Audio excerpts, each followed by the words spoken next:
warahmatullahi wabarakatuh. Alhamdulillahi rabbil alamin. Wa bihi nasta'inu ala umuri dunya waddin.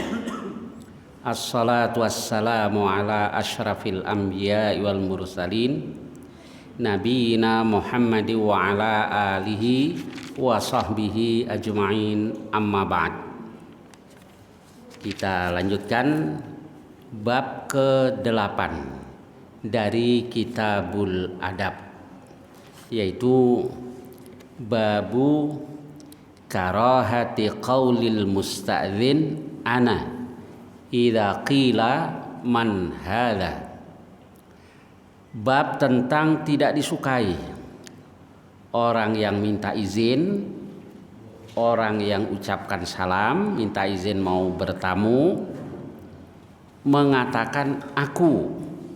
Idza qila, kalau ditanyakan kepadanya, man hadza, siapa ini? Jadi tidak disukai kita mengatakan aku. Nah, untuk lebih jelasnya kita lihat hadis berikut. Hadis 1392. Bismillahirrahmanirrahim. Haditsu Jabirin radhiyallahu an. Qala Ataitun Nabiyya sallallahu alaihi wasallam fi dainin kana ala abi. Saya datang kepada Nabi sallallahu alaihi wasallam tentang urusan hutang yang menjadi tanggungan bapakku. Ini kemarin sudah kita bahas sedikit tentang Jabir bin Abdullah. Jadi sahabat Jabir bin Abdullah itu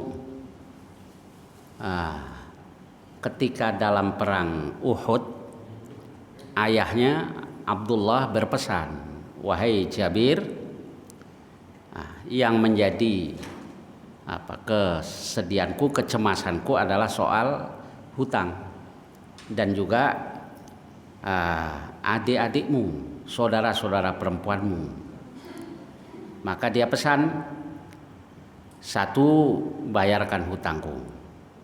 Yang kedua, urus saudara-saudara perempuanmu.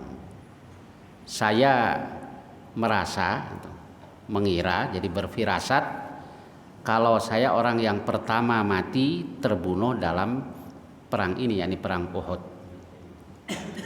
Ternyata firasatnya itu benar. Dan yang pertama terbunuh adalah ayahanda dari Jabir, yaitu Abdullah. Nah, kemudian setelah 6 bulan dia merasa nggak enak karena qatla Uhud, orang-orang yang terbunuh dalam perang Uhud itu kan ada beberapa jenazah dimasukkan dalam satu liang kubur. Dia pengen pisahkan. Begitu dibongkar ternyata masih utuh itu jenazah ayahandanya. Baik, kemudian dia juga akhirnya menikah. Ditanya oleh Rasul, janda apa gadis wahai Jabir? Janda ya Rasul. Kenapa enggak gadis saja?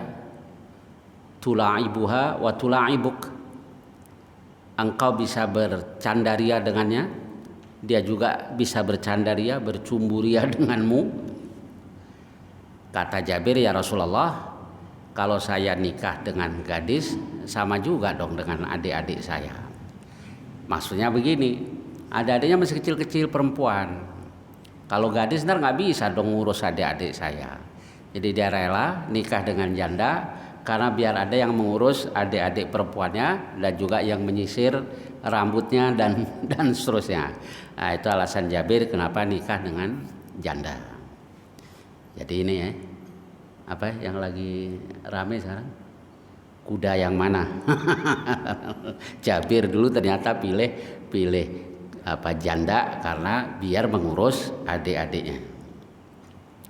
Baik, kemudian dia datang kepada Nabi di hadis ini mungkin dalam rangka mengurus hutang yang diwasiatkan oleh bapaknya itu. Fadaqaqtul bab, saya ketuk pintu Rasul. Faqal, lalu Nabi bertanya, "Mangza? Siapa ini?" Faqultu ana. Aku katakan aku. Faqal, lalu Nabi katakan ana. Ka'annahu karihaha, kelihatannya Nabi tidak menyukai hal itu. Jadi kalau kita ditanya kita bilang aku, semua orang namanya juga aku kan ya. Siapa ini? Gue. Gue yang mana nih?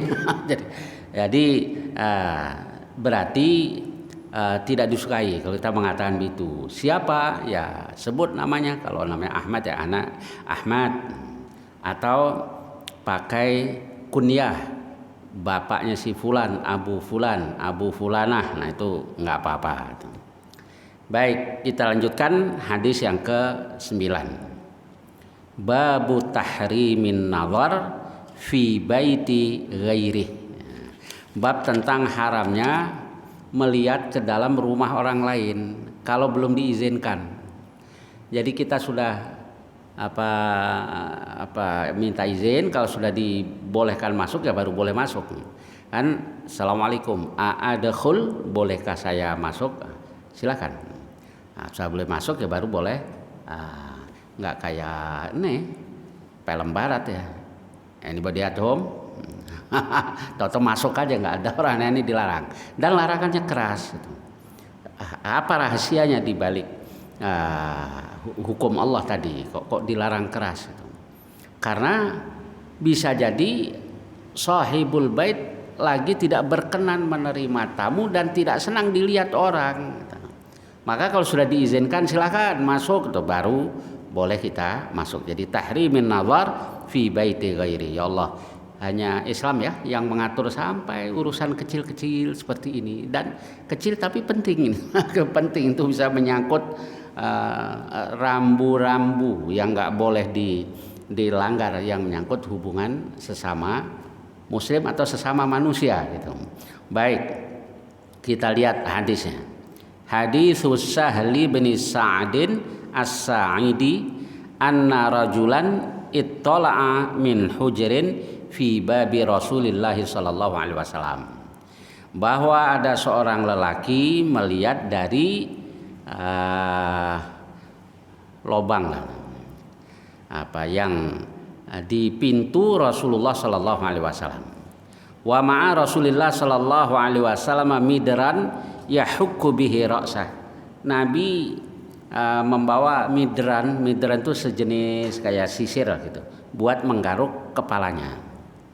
Dan falamma ra'ahu Rasulullah sallallahu alaihi wasallam qala, ketika Rasulullah sallallahu alaihi wasallam melihat orang tadi, Nabi katakan, lau a'lamu annaka tantaziruni, andai saja saya tahu bahwa engkau tadi melihat aku, la ta'antu bihi fi ainaik, saya akan lempar sisir ini ke kedua matamu.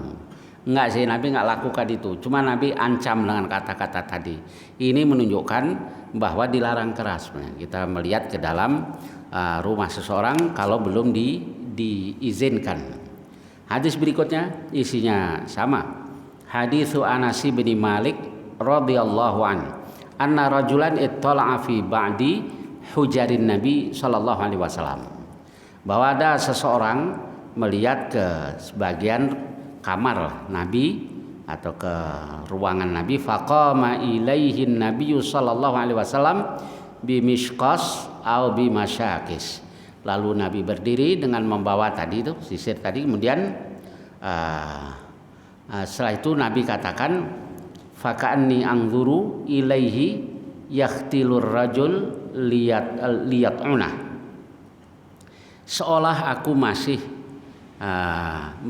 melihat ketika Nabi tahu nongol datang ke orang tadi, jadi menyelinap, enggak kelihatan, tahu ada di dekat orang itu, lihat anah buat menusuknya, maksudnya buat ngancem dia, jangan lakukan ini, itulah Pak.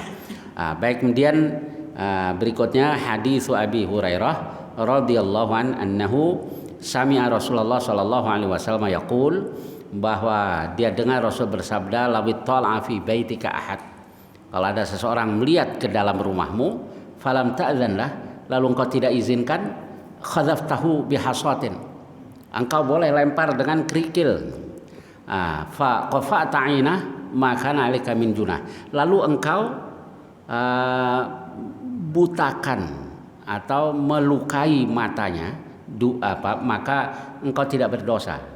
Nah, ini berarti kan larangan keras buat kita untuk melihat ke dalam rumah seseorang sebelum diizinkan. Baik, kemudian kalau tiba-tiba saja melihat, nggak sengaja, gimana ini? Kalau tiba-tiba nggak melihat, ya kata Rasul, ya palingkan pandanganmu. Itu yang ada di Sahih Muslim. Kayak sahabat Jarir bin Abdullah, dia katakan, sa'altu Rasulullah SAW an nadharil fujaah.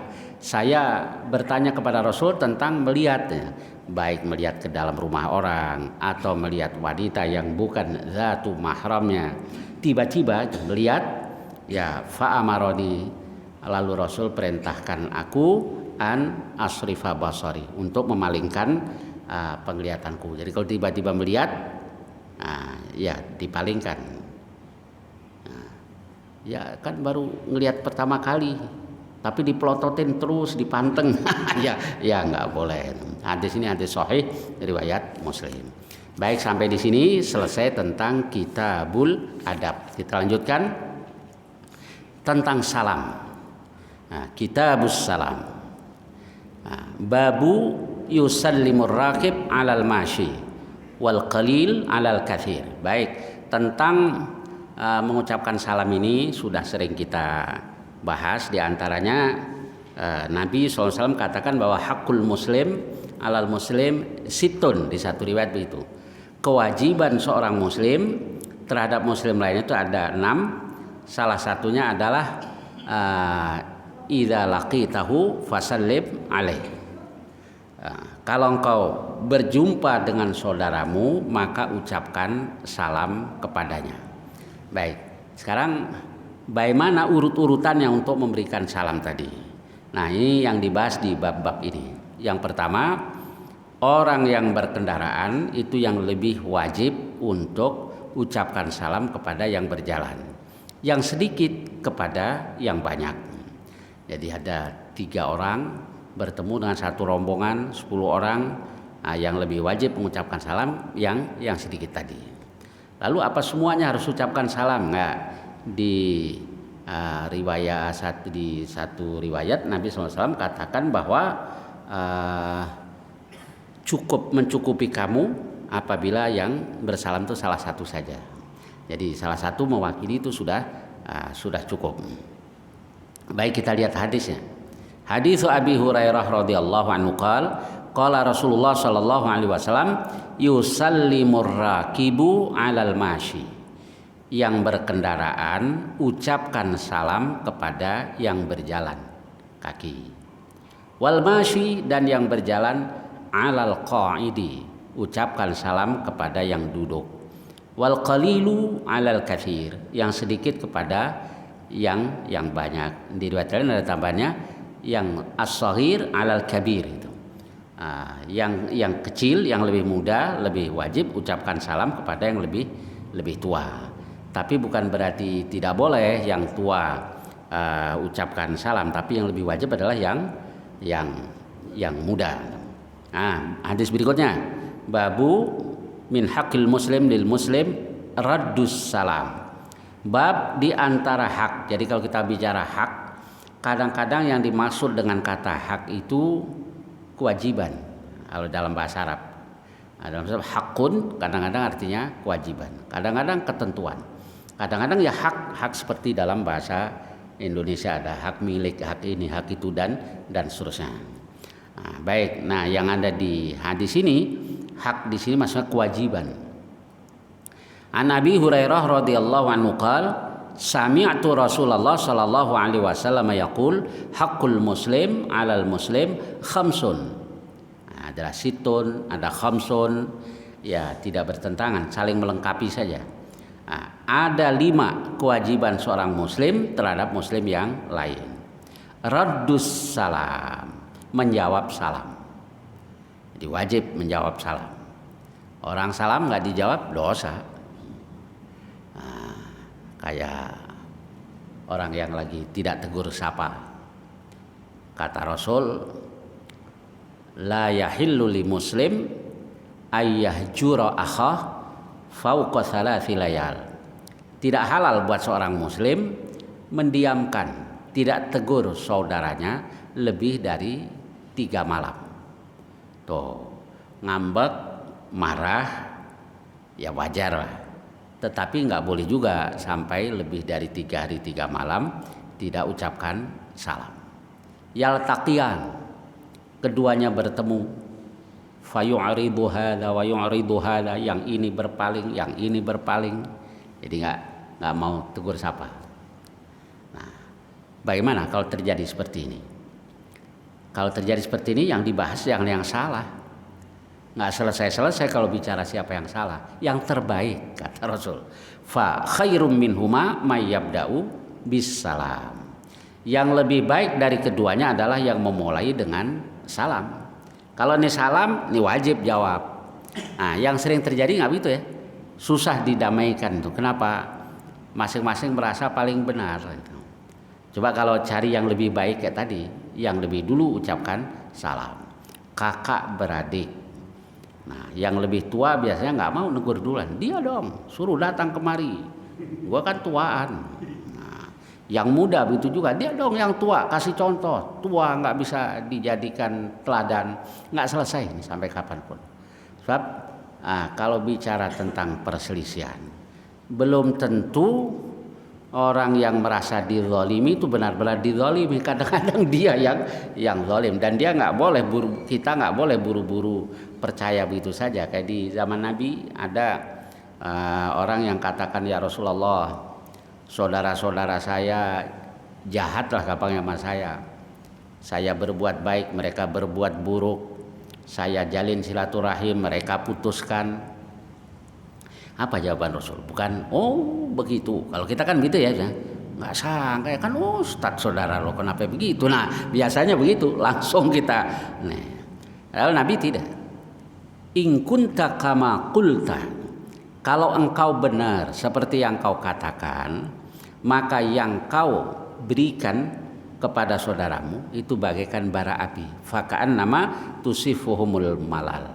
Seolah-olah engkau suapkan bara api ke dalam mulutnya. Yani yang kau berikan baik dan terimanya tidak baik. Tapi kalau benar seperti yang kau katakan, sebab seringkali tidak benar.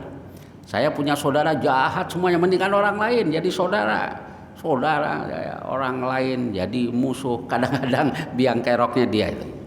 Jadi kalau Rasul menjawab dengan bijak tadi. Baik, kembali ke masalah menjawab salam. Menjawab salam wajib, raddus salam.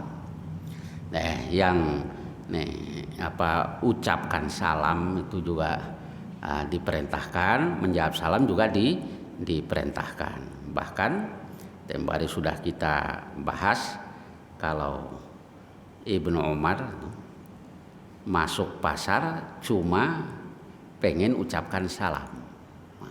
Masuk pasar, assalamualaikum. Ketemu pedagang, assalamualaikum. Ketemu pengemis, assalamualaikum. Ketemu pedagang barang-barang bekas, assalamualaikum. Dia berdua sama Abul Batan, diajak ke pasar, yuk ikut ke pasar.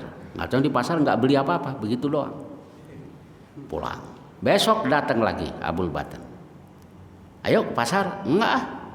Kemarin Anda ngajak saya ke pasar nggak ngapa-ngapain, nggak beli apa-apa, cuma keliling-keliling aja. Apa kata Abdullah? Saya masuk pasar li ajlis salam, hanya sekedar untuk mengucapkan salam. Ini kalau ada yang kayak begini, pasti bilang begini ya. Mau coba aja besok pagi ke pasar sini nih yang dekat belakang kelurahan ya. Assalamualaikum. Assalamualaikum. Siapa itu? No, pengurus Masjid Al-Manar. Ngapa sekarang? Enggak, udah mulai begini. Padahal kan bener ya, benar. Jadi kalau mau aneh itu aneh yang positif, jangan aneh yang negatif. Pengen aneh tapi aneh yang negatif. Ustadz masuk ke diskotik, Ustadz mau ngapain gitu.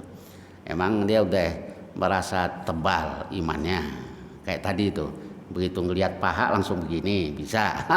Ya namanya masih muda kita ya pas inilah, maka jaga diri gitu, jaga diri, jangan nyempet-nyempetin. Kalau udah sempet jarang yang jarang yang kuat. Nah, umumnya orang cari sensasi dengan cara begitu, yang negatif-negatif. Nah, makin kontroversial nanti orang makin nih waliullah dia. Waliullah dari mana? Waliullah itu yang dituju tempat yang baik gitu. Kayak kalau di surah Yunus, ala inna auliya Allahi la khaufun alaihim walahum yahzanun. Ketahuilah bahwa wali-wali Allah itu tidak ada rasa takut pada diri mereka, walahum yahzanun, dan tidaklah mereka berduka cita. Dijelaskan oleh Allah di ayat berikutnya siapa aulia Allah, alladzina amanu wa kanu yattaqun, orang-orang yang beriman dan bertakwa. Jadi bukan yang sembrono tadi, nah, tapi orang yang beriman dan bertakwa. Berarti dia jaga dirinya jangan sampai terjerumus dalam hal-hal yang dilarang oleh Allah Subhanahu wa taala. Baik, kita kembali ke masalah ini. Salam jadi diperintahkan memang oleh Rasul. Salam kepada siapapun. Ketika Nabi ditanya ayyul islami afdal, keislaman macam mana yang afdal? Kata Rasul, tut'imut ta'am, engkau berikan makan kepada yang membutuhkan. Yang membutuhkan tuh yang ganjarannya besar, yang membutuhkan. Kadang-kadang kita terbolak-balik gitu. Kalau yang kita undang yang kaya-kaya, kita sediakan makanan seenak mungkin gitu ya.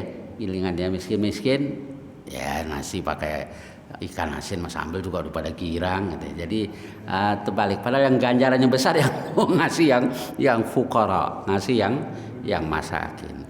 Jadi seperak buat orang yang membutuhkan kan lebih mulia daripada 100 perak buat yang tidak membutuhkan. Karena itu orang Arab katakan al-judu 'alal muhtaj, bermurah hati kepada orang yang membutuhkan, ahsanu minad dur 'alat taj, itu lebih bagus daripada mutiara di mahkota. Jadi al-jud 'alal muhtaj, bermurah hati kepada orang yang membutuhkan. Nah, mungkin itu juga diantara rahasia sabda Rasul, sabaqat dirhamun mi'ata dirham. 1 dirham bisa nilainya melebihi 100 dirham. 1 dirham buat orang yang membutuhkan, 100 dirham buat orang yang tidak membutuhkan. Atau 1 dirham keluar dari orang yang sebetulnya hidupnya susah tapi dia berusaha untuk sedekah, dan 100 dirham dari orang yang kalau berfoya-foya bukan hanya 100 dirham, ribuan dirham. Nah, jadi berarti bukan nominal ya, bukan nominalnya. Baik, kita lanjutkan. Jadi salam yang pertama, raddus salam tadi Yang pertama it'amut tut'imut ta'am wa taqra'us salam ala man arafta wa man lam ta'rif. Engkau ucapkan salam kepada orang yang kau kenal dan yang tidak engkau kenal. Nah, begitu yang diajarkan Rasul. Kalau salam aja pelit, kadang-kadang mau salam aja ngelihat dulu ya. Ini sama nih satu pengajian sama saya nih. Nah, jenggotnya sama, apanya lagi? Udah sama persis baru assalamualaikum. Kalau enggak mau ucapkan salam, ya Allah, cuma beda pengajian, beda mazhab, sudah enggak mau ucapkan salam. Gimana mau nih? Enggak begini terus, urusan kecil-kecil juga gampang. Coba salam kelihatannya sederhana, cuma assalamualaikum, tapi di situ akan menimbulkan saling cinta. Kata Rasul, mau aku tunjukkan kepada kamu yang kalau kamu ucapkan tahabbtum, kamu saling mencintai. Afsus salama bainakum, ucapkan salam di antara kamu. Coba kalau kita ketemu orang di negeri orang, yang di situ jarang orang Muslim, baru ketemu sesama Muslim, assalamualaikum, waalaikumsalam, hangat sekali kan ya hubungannya. Waalaikumsalam warahmatullahi. Jadi nggak usah lihat nih, asal Muslim udah salam lah, dilihat sama baru ahlan. Kalau enggak, kalau beda dicuekin. Gimana mau tolong menolong? Kalau salam saja pelit. Mau tolong menolong dengan samaan. Nah, ini harus surobah lah, asli surobah lah yang kayak begini. Kalau urusan hati itu penting. Boleh ya saya saya nyimpang dikit ya, mungkin mudah-mudahan ada manfaatnya. Jadi rahasia kemenangan umat Islam itu karena jadi satu hatinya. Contohnya dalam perang Badar. Kok bisa? 300 orang lawan 1000 orang menang umat Islam. Nah, kemudian yang 1000 orang ini persiapannya luar biasa. Setiap hari potong 9 sampai 10 ekor onta buat konsumsi pasukannya. Jadi berfoya-foya. Nah, umat Islam prihatin puasa dan ada yang puasa sambil perang. Tapi Allah kasih menang. Nah, itu yang dulu dibahas oleh Jenderal Syed Khattab. Jenderal Syed Khattab itu dulu anak buahnya Saddam Hussein. Saddam Hussein di Irak dari partai Ba'ath. Cuma dia tobat dan kemudian banyak menulis buku. Nah, di antaranya Ghazwatu Badrin Al-Kubra. Yang seorang jenderal ya, membahas soal peperangan Rasul ditinjau dari ilmu kemiliteran itu, jadi ya pas sekali itu. Jadi penting ternyata kesatuan hati tadi. Nah, di antara sebabnya umat Islam satu kata. Karena sebelum perang kan Nabi ajak berembuk. Ini orang-orang musuh mau datang. Apa yang kita lakukan? Begitulah ringkasnya. Akhirnya mereka katakan, ya Rasulullah, engkau mau bawa kami kemana? Kayak ke tengah laut, ila barkil ghimat, ke negeri yang jauh barkul ghimat. Kami akan ikut engkau. Kami tidak akan katakan sebagaimana yang dikatakan oleh Bani Israel. Kalau Bani Israel diajak Musa untuk masuk ke Palestina, dia bilang idhab anta wa rabbuka faqatila inna hahuna qa'idun. Pergi saja engkau berdua dengan Tuhanmu. Kami mah duduk-duduk saja di sini. Tuh, ngeselin Bani Israel. Nah, jadi kami tidak akan katakan itu. Jadi kompak umat Islam. Nah, yang dari Mekah tadi udah pecah. Nah, kenapa?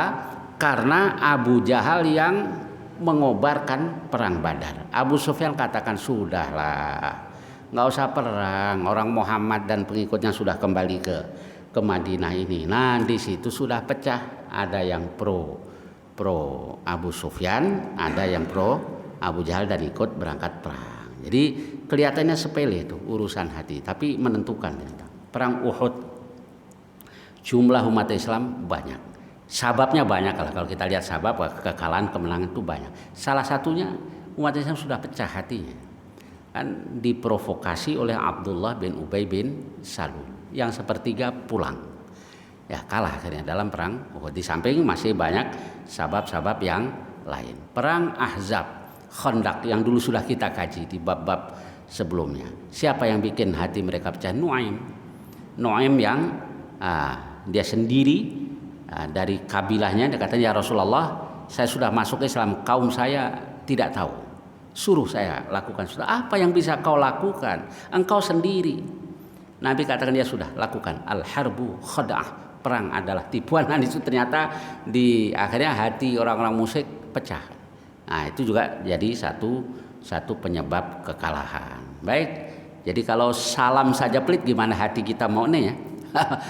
Cuma beda masalah dikit ya sudah nggak mau ucapkan salam. Innamal mu'minuna ikhwah, al muslim akhul muslim. Soal muslim adalah saudara bagi muslim yang lain. Kalau saudara nih salah satu yang paling mudah adalah ucapkan salam.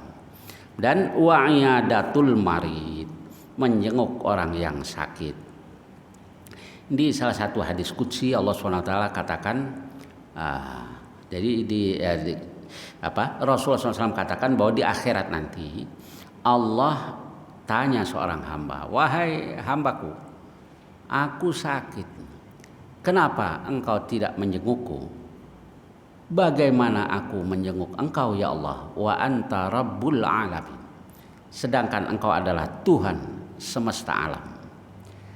Allah katakan hambaku si fulan sakit, kenapa kamu tidak mau menjenguknya? Dan seterusnya, wahai hambaku, aku lapar, kenapa engkau tidak mau kasih makan aku? Bagaimana aku memberikan makan engkau, wa anta rabbul alamin. Kata Allah, hambaku si fulan lapar, kenapa engkau tidak mau memberikan makan, dan seterusnya. Jadi ini juga kelihatannya urusan kecil, padahal urusan besar, menyangkut benar-benar ukhuwah yang didasarkan dari hati. Jadi wa'iyadatul marid, wattiba'ul janaiz, dan mengantarkan jenazah. Nah, mengantarkan jenazah atau ngelawat itu kata Rasul, kalau datang sampai mayit disolatkan maka dia dapat 1 qirat. Kalau sampai dikuburkan falahu qiratan, dia dapat 2 qirat. Qirat itu apa ya Rasul? Sebab orang-orang Mekah ke orang-orang Arab Mekah Madinah waktu kenal qirat itu pengertiannya 1 qirat itu mata uang Mesir, orang sebut qirat, atau qirat artinya bukit gitu. Jadi qirat kayak Nabi SAW katakan, dulu aku ngangon kambing ala qororit. Ala qororit itu yang mengartikan untuk mendapatkan beberapa perak lah, beberapa qirat. Artinya mengartikan di atas bukit-bukit yang ada di Mekah. Nah, baik, kaitannya dengan ganjaran orang yang melawat orang meninggal. Kata Rasul, kalau sampai selesai dikuburkan lahu qiratan, dia dapat 2 qirat. Apa itu qirat ya Rasul? Seperti bukit Uhud atau seperti bukit yang besar. Jadi untuk menggambarkan sesuatu yang abstrak sebenarnya, tapi Rasul menggunakan yang konkret, gunung, bukit. Maksudnya biar terbayang ganjarannya besar. Nah, kalau kita ittiba'ul janaiz. Lagi mengantarkan jenazah, ziarah kubur. Ini salah satu cara untuk mengingatkan kita terhadap mati. Kalau jarang mendatangi yang begini-begini, lupa kalau kita mau mati. Ziarah kubur nggak pernah, mengantarkan jenazah nggak pernah, menjenguk orang sakit nggak pernah, lupa. Perasaan kita mau sehat terus, perasaan mau hidup terus. Tapi kalau ziarah kubur misalnya, zurul kubur, ziarahilah kubur, fa innaha tudzakirul maut. Ziarah kubur itu bisa mengingatkan mati. Wa tuzhidu fid dunya, membuat kamu zuhud terhadap dunia. Baik, kita lanjutkan. Wa ijabatud da'wah, dan selanjutnya adalah menjawab atau memenuhi undangan. Ini kalau undangannya yang baik, bukan undangan maksiat, itu undangan yang baik, wajib kita datang. Dan wa tasmitul atis, dan mendoakan orang yang bersin. Nah, dia di hadis lain dijelaskan, kalau dia bersin fahamidallah, lalu dia memuji Allah, fashammithu, maka doakan. Jadi kalau ada orang bersin, alhamdulillah, nah kita diperintahkan mengucap yarhamukallah. Lalu dia jawab lagi, yahdikumullah wa yuslihu balakum. Itu kan indah kan. Gara-gara bersin aja mendatangkan banyak pahala itu. Yang bersin dia ngomong alhamdulillah, ibadah ada pahala, buat ingat Allah. Saudaranya yang ada di dekatnya mengatakan yarhamukallah, mendoakan, mendatangkan pahala juga. Dijawab lagi yahdikumullah wa yuslihu balakum. Jadi kalau itu diterapkan sebenarnya indah hubungan sesama muslim itu. Jangan cakar-cakaran perkara masalah cuma gara-gara masalah kecil-kecil. Ya, indah sekali ya. Alhamdulillah, yarhamukallah, yahdikumullah. Itu yang bikin orang Yahudi ngiri. Nah, mereka lihat Rasul SAW mendoakan para sahabat. Ada yang bersin alhamdulillah, didoain sama Rasul yarhamukallah. Pengen juga ya didoain sama Rasul. Yahudi sebenarnya percaya, nggak mau beriman kan bukan karena tidak percaya, tahu kok mereka bahwa yang dibawa oleh Rasul itu benar. Nah, kemudian belagak bersin, wallahualam bapak dikilik-kilik atau gimana hidungnya bersin. Alhamdulillah, pengennya Rasul ucapkan yarhamukallah, nggak tanya Rasul katakan yahdikumullah. Ya, mudah-mudahan Allah berikan petunjuk kepada kamu. Itu yang dikatakan Rasul kepada si Yahudi tadi. Baik, saya lanjutkan. Bab yang keempat, babun nahyi anibtidai ahlil kitab bis salam. Bab larangan memulai ahlul kitab dengan salam. Lalu wa kaifa yaruddu alaihim, dan bagaimana Rasul menjawab salam mereka. Baik, kita lihat hadis 1398. Haditsu Anas bin Malik radhiyallahu anhu qala an-nabiy sallallahu alaihi wasallam idza sallama alaikum ahlul kitab faqulu wa alaikum. Kalau ahlul kitab Yahudi Nasrani ucapkan salam kepada kamu, maka jawablah wa alaikum. Kan kita kadang ada juga punya teman, punya saudara yang dari ahlul kitab. Kalau Yahudi jarang, yang Nasrani misalnya salam, assalamualaikum. Orang kan pinter-pinter orang ini salam itu. Maka jawaban kita waalaikum. Nanti kalau dia kok nggak waalaikumsalam sih, tambah satu lagi, syahadat dulu baru saya tambahin waalaikumsalam warahmatullahi wabarakatuh. Nah, sudah apa ya hikmahnya? Begini, bukan kita tidak boleh mendoakan non muslim. Boleh kalau menyangkut urusan dunia. Tapi kalau sudah menyangkut urusan akhirat, kayak assalam kan keselamatan, kesejahteraan, nyangkut dunia dan akhirat. Ini khusus untuk sesama muslim. Kalau Allahumma gfir ya Allah, ampuni dia, nggak boleh karena menyangkut urusan sana. Kalau urusan dunia boleh. Kayak contohnya sahabat yang safar kemudian mampir ke salah satu hayyin marra ala hayyin min ahya'il Arab, salah satu puak lah, salah satu suku dari bangsa Arab. Kemudian minta jamuan. Jadi kalau dulu safar kehabisan bekal atau lapar, minta jamuan ke satu kampung. Kalau sekarang nyari warteg ya. Baik, kemudian mereka nggak mau jamu, nggak dijamu ya udah pulang. Kalau sahabat begitu, kalau terpaksa minta nggak dikasih udah pulang. Lalu budak kaum tadi nyamperin, hal fikum raq, apakah ada peruqyah di antara kalian yang tukang ngejampe? Inna sayyidal qaum salim, kepala suku kami salim. Jadi dulu kalau omong dibalik-balik gitu. Kalau kaitannya dengan tersengat kala dan bahasanya dibalik untuk optimisme gitu. Jadi nih kepala suku kami selamat maksudnya disengat kala. Lalu ada sahabat yang nekat, ya saya bisa, padahal nggak biasa meruqyah tuh. Saya bisa, lalu dibacain Al-Fatihah, diludahkan di bagian tubuh yang disengat kala. Sembuh. Itu kan kaitannya dengan urusan dunia kan. Sembuh. Begitu sudah sembuh, dikasih upah beberapa ekor kambing. Gimana ini hukumnya? Kalau kita embat dulu, hukum belakangan itu ya. Sahabat tidak ternyata. La hatta ati ya Rasulullah. Tidak, saya bertanya dulu, saya datang dulu kepada Rasul. Nanya dulu ke Rasul. Ya Rasul, diceritakan semuanya. Apa kata Rasul? Rasul senyum. Kata Rasul, wa ma adraka annaha ruqyah. Kok kamu tahu sih kalau itu ruqyah? Idribu li bisahmin ma'akum, tetapkan untukku satu bagian bersama dengan kamu. Berarti boleh. Kalau kita enggak, udah habis dimakan baru nanya, Pak Ustadz apa hukumnya ya? Ya biasa begitu ya. Saya pernah usaha ini itu hukumnya apa? Masih itu di jalan? Enggak dulu. Ya udah lewat baru ditanyain mau buka usaha. Nah itu biasanya baru tanya pengen cari yang halal. Baik, saya lanjutkan. Baik, jadi kalau urusan kayak begitu boleh urusan dunia.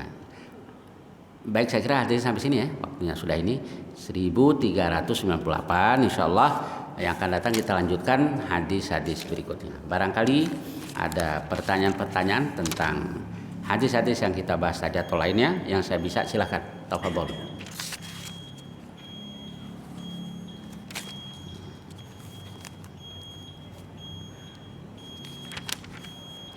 Ada? Wah, silakan Pak. Baik, Pak.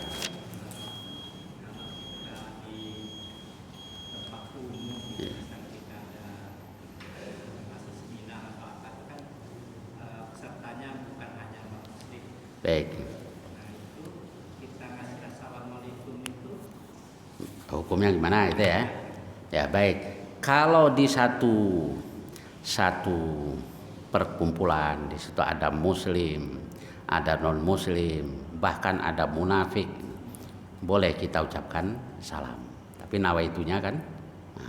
Nah, itu yang pernah diucapkan Rasul. Jadi hadisnya sahih.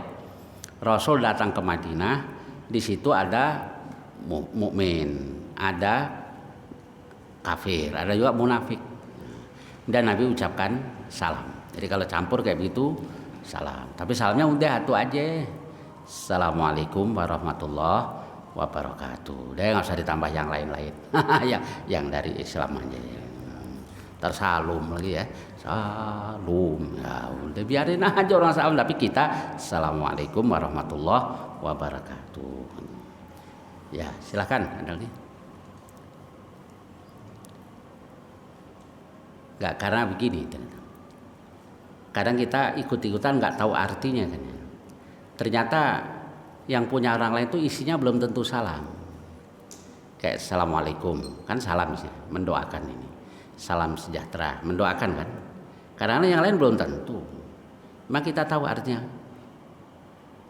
Swastiastu artinya apa itu? Nggak tahu kan. Pak Eko nggak tahu juga. Kan Jawa. Dalang tuh kan, iya, enggak kalau dalang tuh kan, nah dulu saya masih muda kalau dengar wayang tuh, saya pikir itu cuman apa ya, biar masuk tunnya aja kalau orang main musik itu apa, biar pas nadanya itu, kalau udah pas baru, sirep toto pitono kan baru gitu ya, nah kan gonjang ke bumi, gonjang ke anjing. Enggak, kita nggak tahu itu apa artinya. Nah, ada yang bilang pujian kepada dewa, kan bukan salam kan isinya. Udah pakai yang udah jelas, yang dari agama kita. Yang lain pakai agama lain ya silahkan. Tapi kita pakai Assalamualaikum warahmatullahi wabarakatuh. Baik, ada lagi? Baik. Kalau tidak ada sampai di sini, mudah-mudahan banyak manfaatnya. Wassallallahu ala nabiyyina Muhammad wa ala alihi wasallam. Walhamdulillahirabbil alamin. Assalamualaikum warahmatullahi wabarakatuh.